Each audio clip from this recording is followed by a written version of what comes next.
Mainstream military channels across the internet are constantly selling you a highly sanitized and deeply flawed geometric fantasy.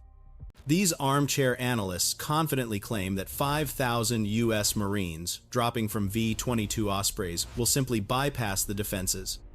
But any seasoned combat veteran knows that flawless plans drawn on a pristine whiteboard never survive contact with a cheap drone swarm.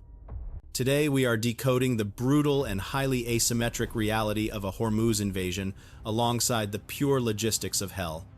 We will explore the hidden tunnel networks and the dark nightmare scenarios that paper strategists are absolutely terrified to talk about.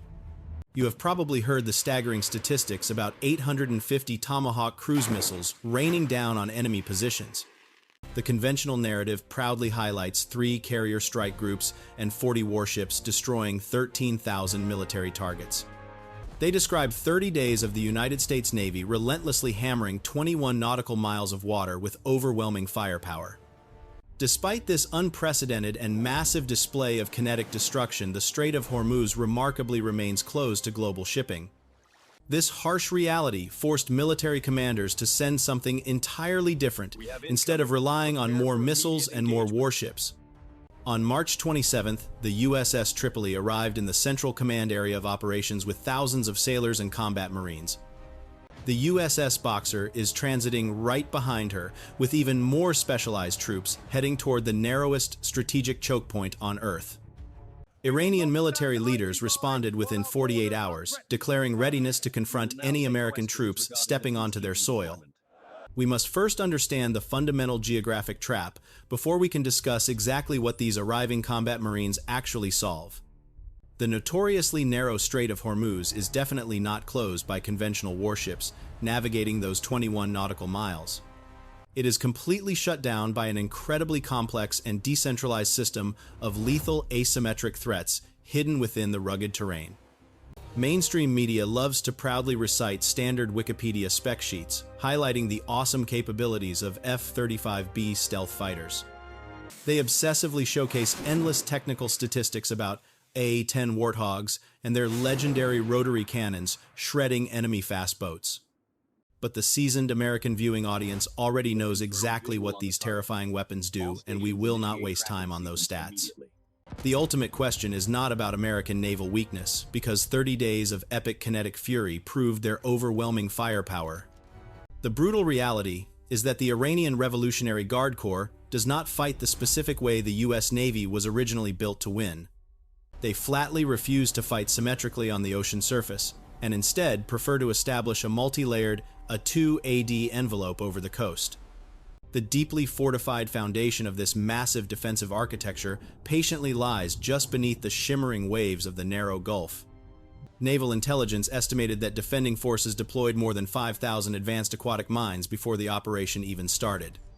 These highly passive and devastatingly cheap explosives were rapidly dropped from modified speedboats and stealthy diesel-electric submarines. They silently sit on the muddy seabed waiting for a target, and a billion-dollar escort destroyer absolutely cannot simply solve a hidden mine.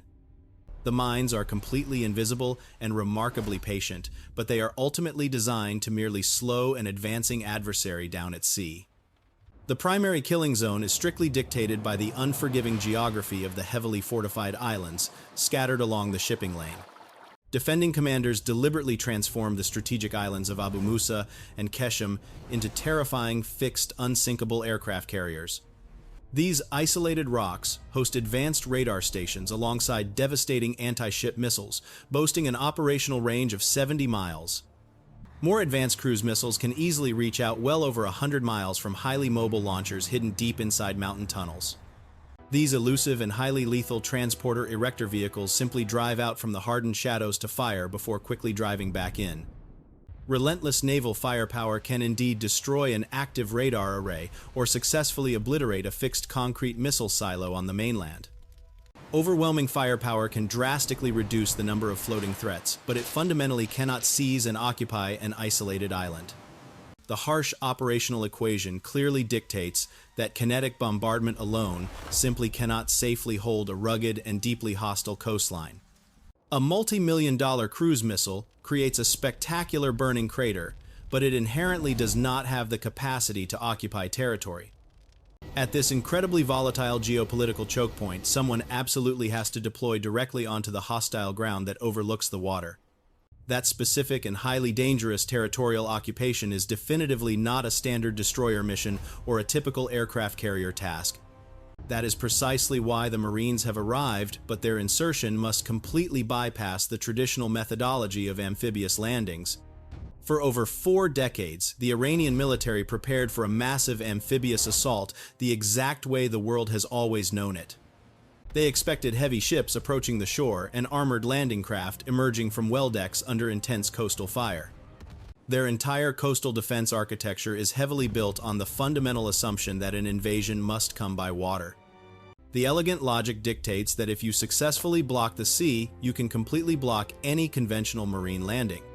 But the highly specialized Marines arriving at Hormuz in 2026 are definitively not coming by the sea route. They are dropping in from a revolutionary machine whose pure engineering makes every single layer of surface defense irrelevant. The MV-22B Osprey is a unique tiltrotor aircraft, rather than a standard helicopter or a conventional fixed-wing airplane. It takes off vertically like a standard helicopter, but aggressively rotates its engines to cruise exactly like a turboprop. The incredibly fast 12-second conversion fundamentally changes the entire battlefield geometry of an amphibious invasion. Standard assault helicopters cruise at 140 knots, which makes them perfect targets for island defense garrisons. The advanced Osprey easily cruises at 270 knots and operates at an altitude of 15,000 feet above sea level. That crucial transit altitude is completely above the effective engagement ceiling of every single Iranian shoulder-fired missile. The most common air defense systems simply cannot physically reach these high-altitude aircraft during their critical cruise phase. The defensive reaction window collapses from minutes down to a few terrifying seconds when these massive aircraft begin their descent. This revolutionary speed changes the entire defensive calculus in a devastating way that Iranian commanders never truly anticipated. Taking the island might seem mathematically impossible when you blindly compare 5,000 Marines to 50,000 defenders. But the defending troops must spread out incredibly thin across 7 isolated islands and 1,000 miles of mountainous coastline. The Marines can rapidly concentrate 500 highly trained troops onto 5 square miles of a single deliberately chosen island. This massive mobility advantage quickly flips the brutal equation and creates a localized 2-to-1 tactical superiority on the beach. The brutal truth of this modern conflict is that successfully taking the islands might actually be the easy part of the mission. The true nightmare actually begins when an isolated expeditionary force must occupy a barren rock under relentless hostile fire. Welcome to the massive attrition sandbox where defeating the entrenched defenders is fundamentally a pure logistics problem. Revolutionary Guard commanders inherently understand that they absolutely do not need to decisively win a massive direct firefight. Their asymmetric warfare doctrine simply requires them to slowly bleed the vulnerable American resupply lines completely dry. To an embedded insurgent cell, a static combat base on Abu Musa is definitely not a stronghold, but a target-rich environment. The harsh reality of sustaining this isolated occupation plunges the entire tactical command directly into the logistics of hell. Continuous swarms of advanced loitering munitions constantly harass the fragile supply chains operating across the hostile water. The defending forces utilize decentralized and highly autonomous systems to relentlessly drain the expeditionary combat resources. Lethal attacks from hidden operators using manpads and loitering munitions transform every resupply flight into a deadly gamble. In an environment completely saturated with these relentless airborne threats, vital force preservation becomes absolute priority. Senior military officers are quietly terrified of this exact scenario because immense kinetic firepower cannot simply feed soldiers. Every single gallon of purified drinking water and heavy artillery shell must be painfully flown in through a contested airspace.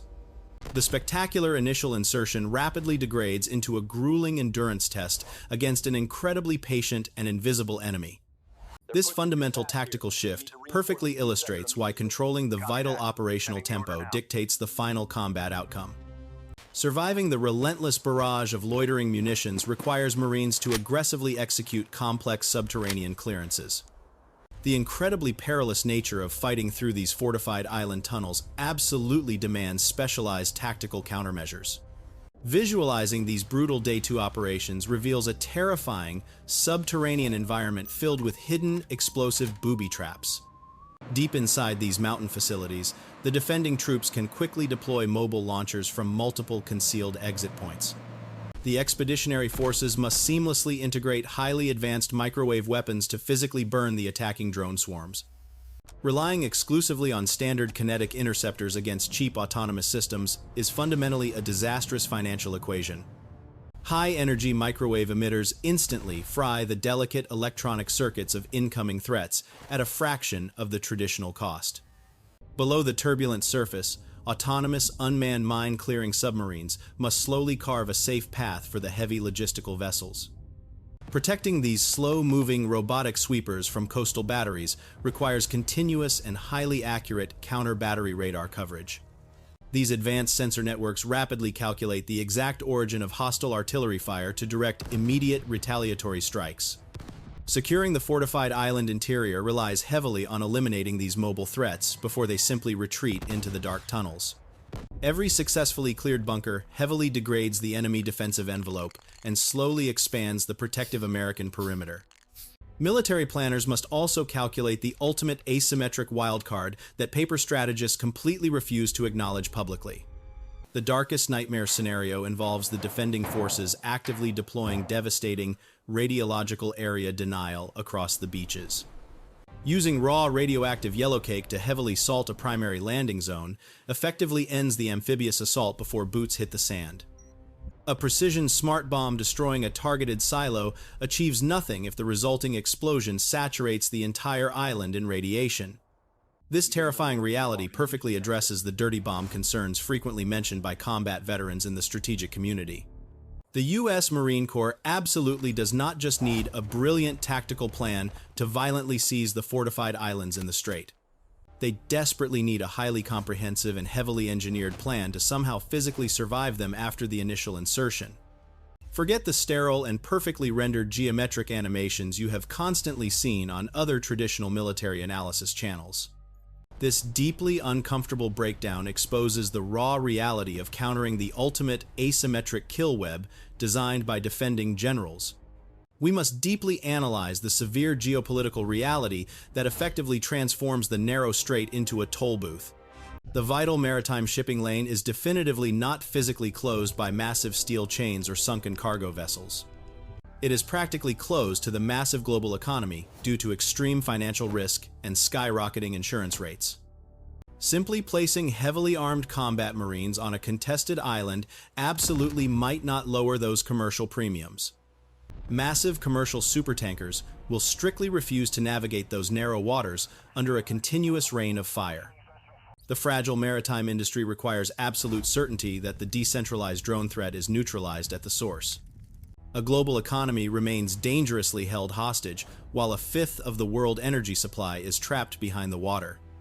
Achieving vital operational certainty requires a highly specialized combat force that completely ignores coastal geography.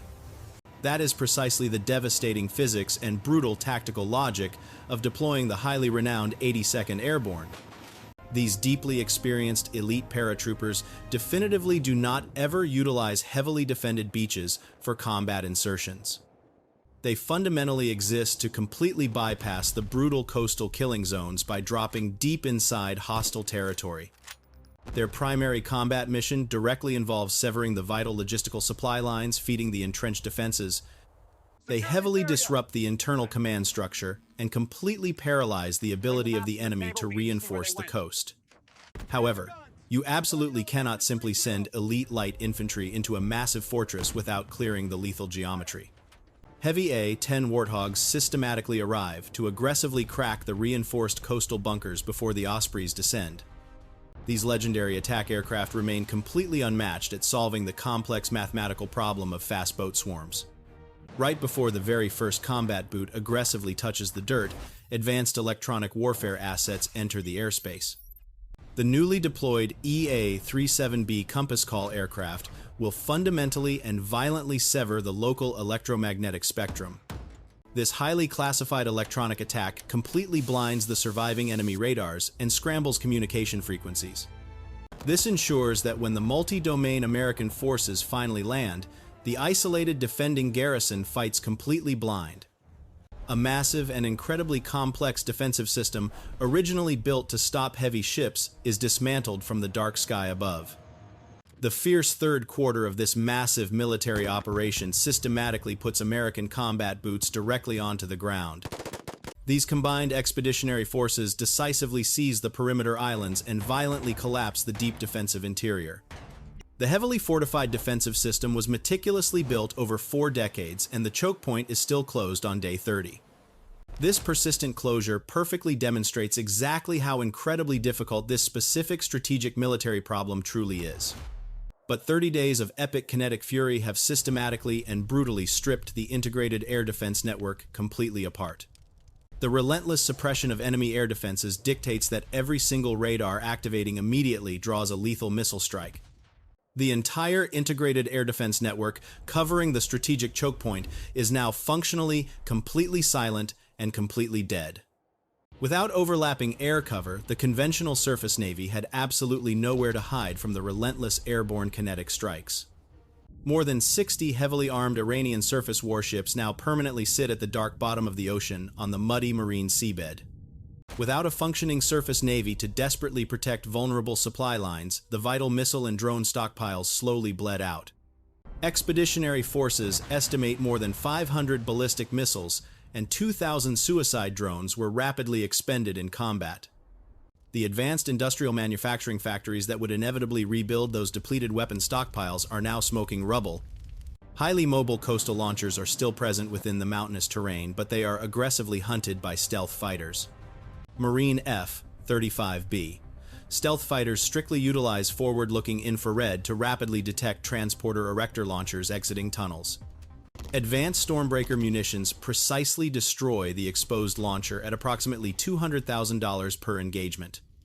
The defensive production facilities fundamentally no longer exist, and the sea routes for importing replacements are strictly controlled. The centralized operational command structure is actively degrading after continuous massive strikes on critical communication relays. Coordinated military orders that once flowed seamlessly across an integrated digital network now desperately travel by vulnerable radio. That relentless bombardment specifically leaves the passive explosive mines still patiently waiting in the water for a heavy naval target.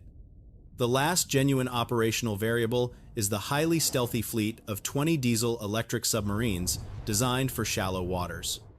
But those quiet submarines absolutely require safe coastal ports for vital battery charging and necessary heavy torpedo resupply runs.